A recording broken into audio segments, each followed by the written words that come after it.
Every now and then, a document just stops me in my tracks. You mentioned Robert Hemmings' signature, and I thought, wait a minute, we don't have an example of that. We don't have an example of any of his writings, period. It's so unbelievably rare to find a document from the perspective of an enslaved person that has their handwriting on it. Welcome to In the Course of Human Events, a Monticello podcast.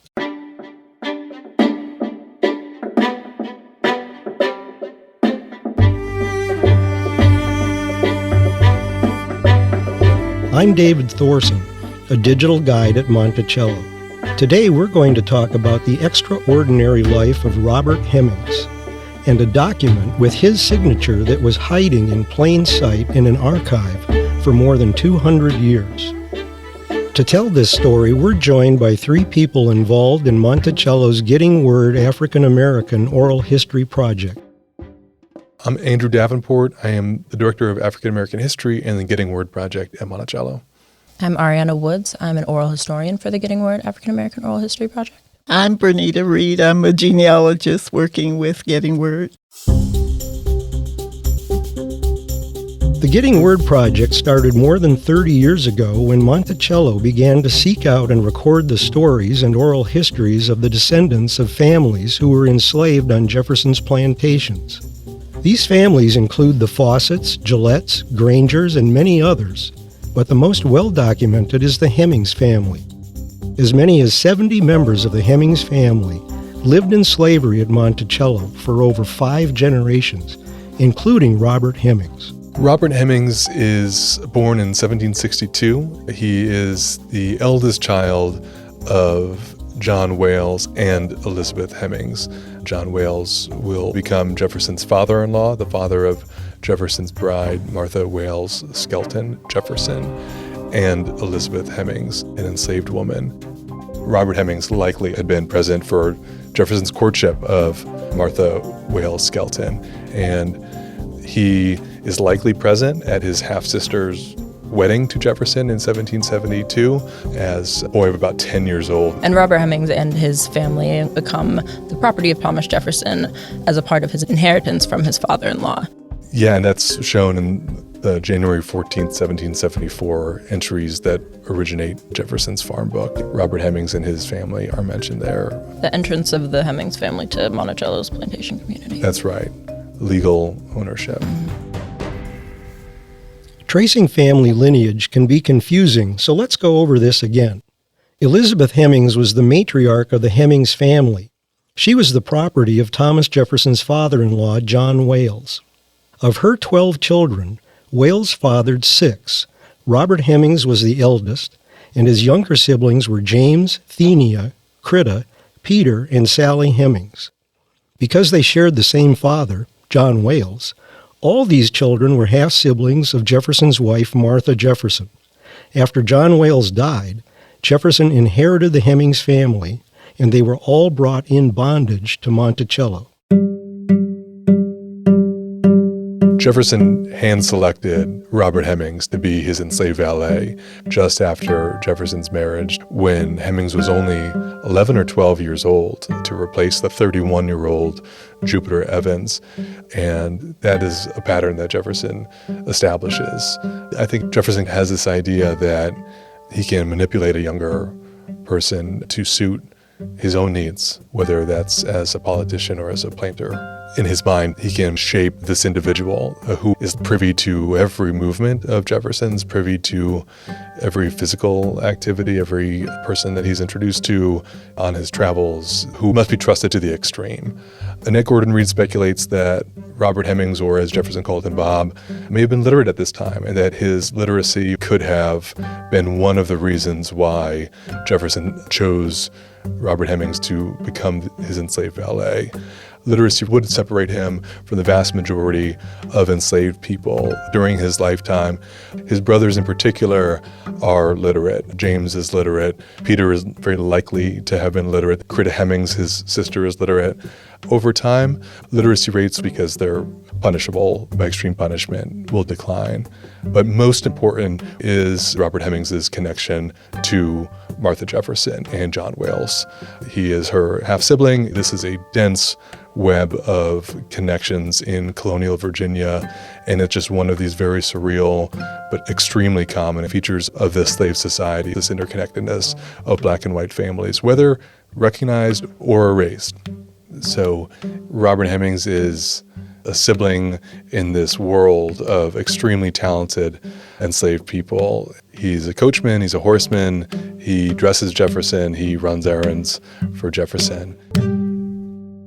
Elizabeth Hemings and her children did seem to all have special status at Monticello. They occupied the most important household positions and practiced some of the key trades on the mountaintop. As Jefferson's valet, Robert Hemmings accompanied him everywhere for almost a decade. Hemings witnessed the founding of the new nation in Philadelphia in 1776, where Jefferson wrote the Declaration of Independence. He was in Williamsburg and Richmond when Jefferson was governor of Virginia. He helped Jefferson and his family escape the British Army during the Revolutionary War. This daily association between Jefferson and Hemings ended in 1784 when Jefferson became minister to France and moved to Paris. Hemings, then 22 years old, remained in Virginia, working as an enslaved servant, keeping his wages for himself, another sign of his unusual privileges. And he continued to hire himself out, working independently, even after Jefferson returned from France in 1789.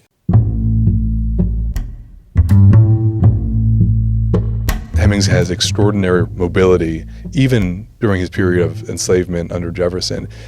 Jefferson, for long stretches of time, has no idea where Robert Hemings is, or for that matter, where his brother James Hemings is, and will write to friends or family and say, hey, can you get word to Robert Hemings because I require his services here or there. In some cases, James Hemings would actually fill in for Robert Hemings as a coachman. So there's this one instance where James Hemings actually takes the coach with the Jefferson family to the Shenandoah Valley. That was supposed to have been Robert's role. He has all of these kind of facets to his character, but he's always striving, thinking about his future, and that becomes really clear as he's courting Dolly near Fredericksburg. And that is what seems to propel him to demand freedom. Robert Hemings met and married Dolly, an enslaved woman owned by Dr. George Frederick Strauss, a Frenchman living in Richmond. It seems like Hemings worked out a deal with Strauss to buy their freedom. Strauss purchased Hemings from Jefferson for $200, and Hemings repaid Strauss with his service. Jefferson was not happy about the circumstances by which Hemings negotiated his freedom, but felt obliged to go along with the deal. Robert Hemings is freed. Beginning in 1794, he'll ultimately pay for his freedom across 5 years and is officially freed by 1799. And so somewhere in that window, between 1794, when Robert Hemings insists on being freed, and Jefferson reluctantly parts with him, he's the first person that Jefferson ever frees, and his actual freedom legally by 1799, we think in that window that his wife is also freed because they're planning a family. They're planning what the future looks like, and not just their future, but their children's future. In freedom, he owns his livery and stables, or it seems like he does. He's a fruit seller. So he's trying to secure a measure of security for his family that was unavailable to most other African Americans at the time, and for many, many years afterward. He's always been written about. He appears in Jefferson's financial accounts dozens and dozens of times. He appears in Jefferson's selected correspondence files as having written to Jefferson. Literacy was one of the defining features of his life, but we don't have those documents. It's his daughter Elizabeth's marriage. That is the one time we have him entering his own name into history.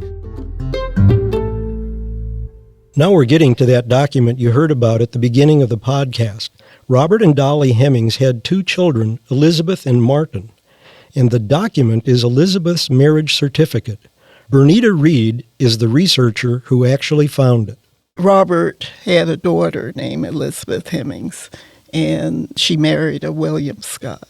One of the problems, though, was that what's on Ancestry.com is just the information that this person married So I was pursuing the image that actually showed this document. This is a marriage license. It's prepared by the Commonwealth, and much as you would sign your name today on a pre-filled document, whether analog or digital, there's space for you to add the details of your particular incident, in this case, a forthcoming marriage. William Scott and Robert Hemmings are listed here, it seems, by a notary who has filled out their names, William Scott, the husband, and Robert Hemmings, the father of the bride, Elizabeth Hemings. And then, of course, the notary will continue with including the name of the current governor, James Barber, and the date, of course, the 28th day of August, 1812. She has not signed this record. Mm-hmm. It's between William Scott and Robert Hemmings. So her husband and her father signed the marriage license. That's right. No one had tracked the original down. And so your intervention here, Bernita, was to make a phone call. Yeah, I called and spoke to Victoria Garnett at the Library of Virginia, and she was very helpful. I love an archivist. Yes, and she found it.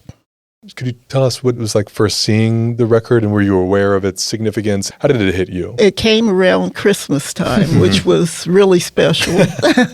The other record that I was looking for was in a county that the records had been destroyed by fire. This was really fortunate that it was available. You're very understated, Bernita. Working with Victoria Garnett at Library of Virginia, this isn't just finding an instance where Robert Hemmings' signature appears. This is the only extant evidence of a document in Hemmings' handwriting, and that can't be overstated. We know that he wrote at least 5 letters to Jefferson during his lifetime. He helps Jefferson purchase lemon juice while he's free in Richmond.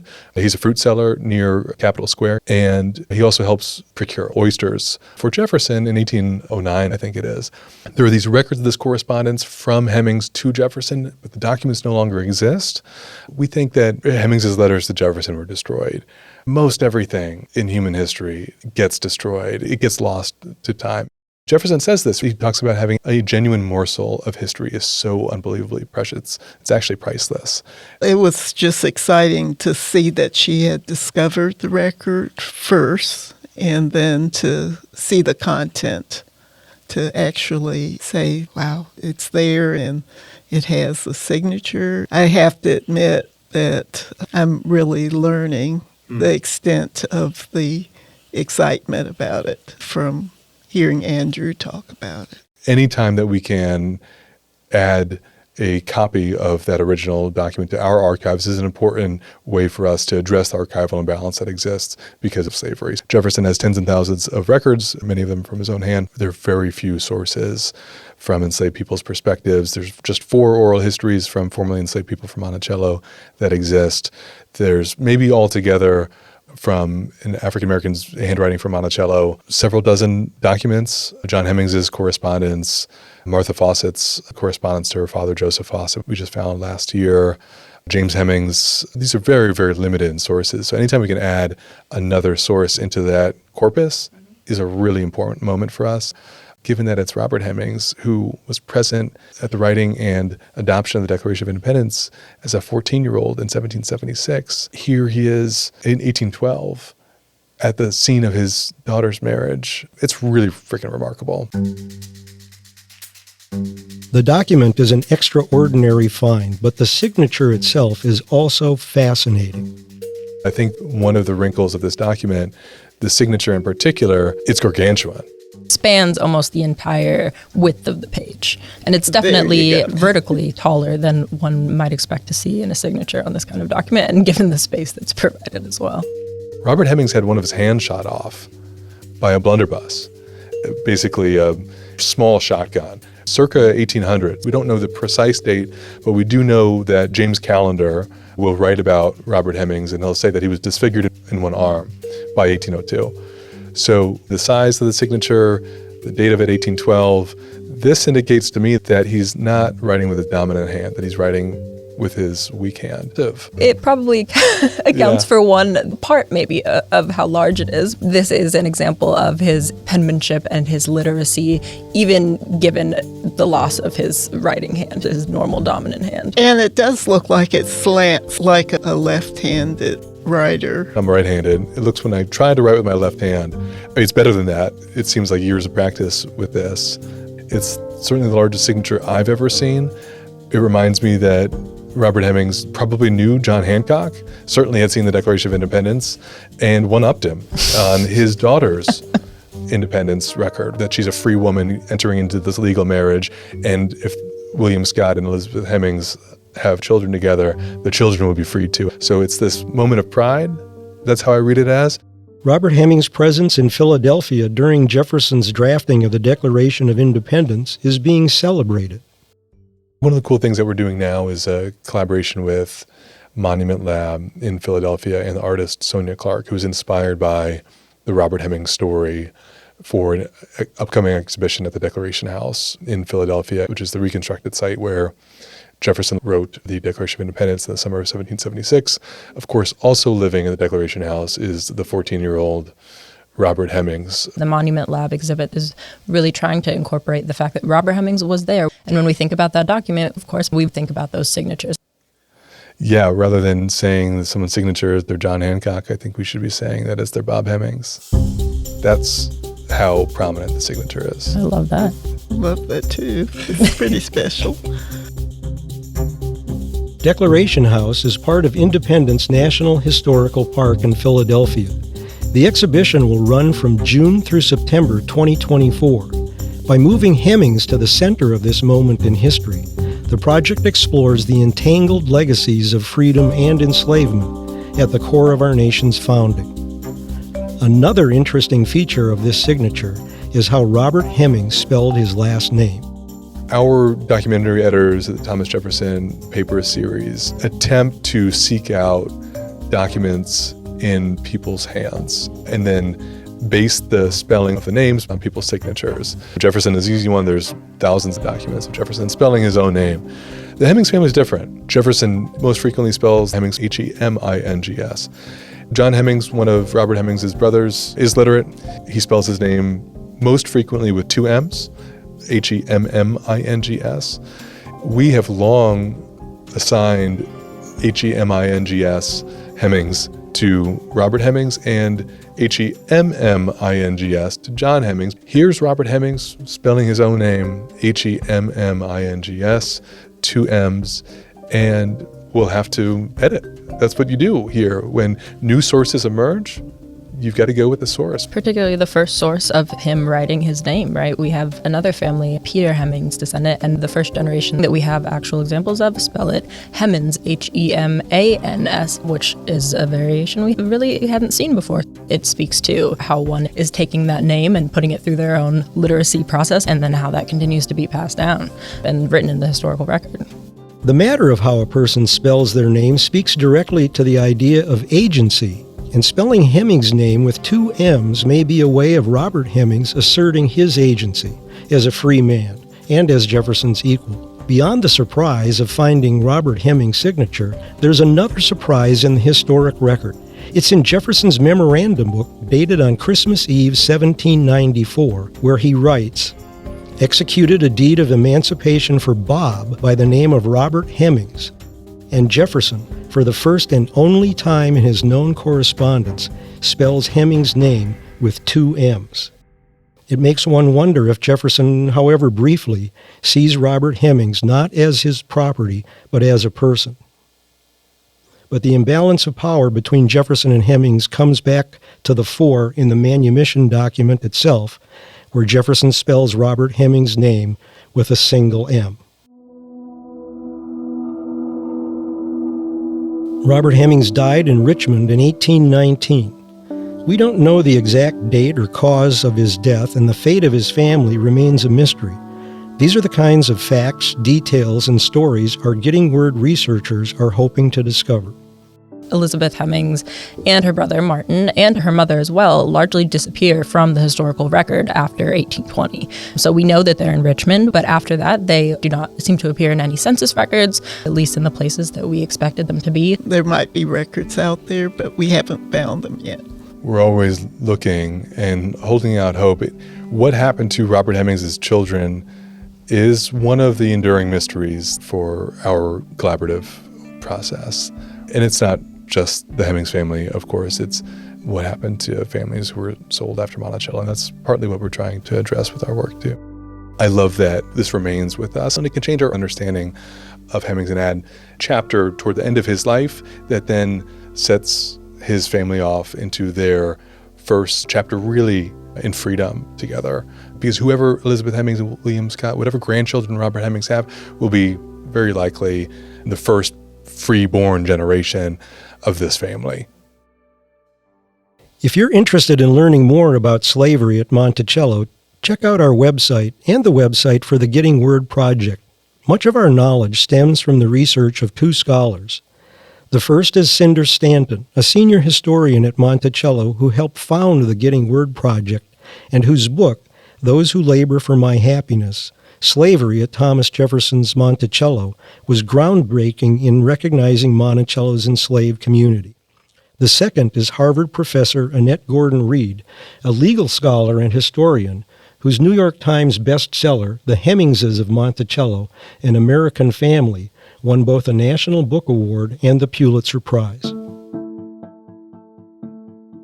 Bernita, we've collaborated together for a couple of years now. I'm just thrilled that you're on our team, that you're pursuing this research. It's just fabulous to be part of this collaborative. It really is, and it all works hand in hand. The oral histories feed the genealogy work and the knowledge of the families. So it all works together. To mention also Cinder Stanton's role in this research and what she's provided along the way to our knowledge of the Hemings family and all of the enslaved people at Monticello.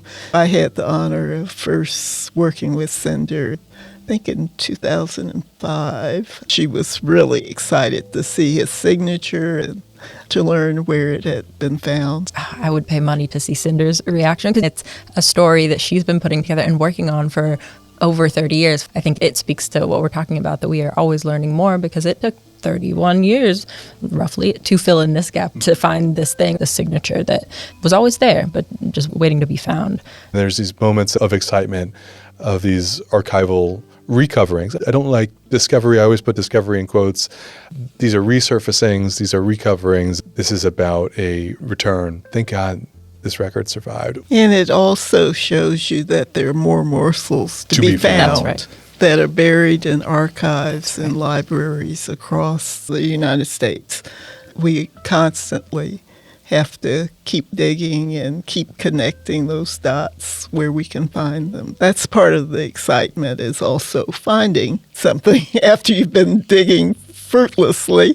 It keeps you going to actually find something that's truly exciting. And we're in the business of meaning making here. And this document Sure does that.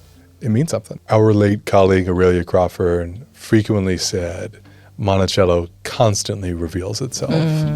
Here it is, once again, revealing itself. I want to thank Andrew, Aurianna, and Bernita for their incredible research and for sharing the story of Robert Hemmings. And thank you for listening.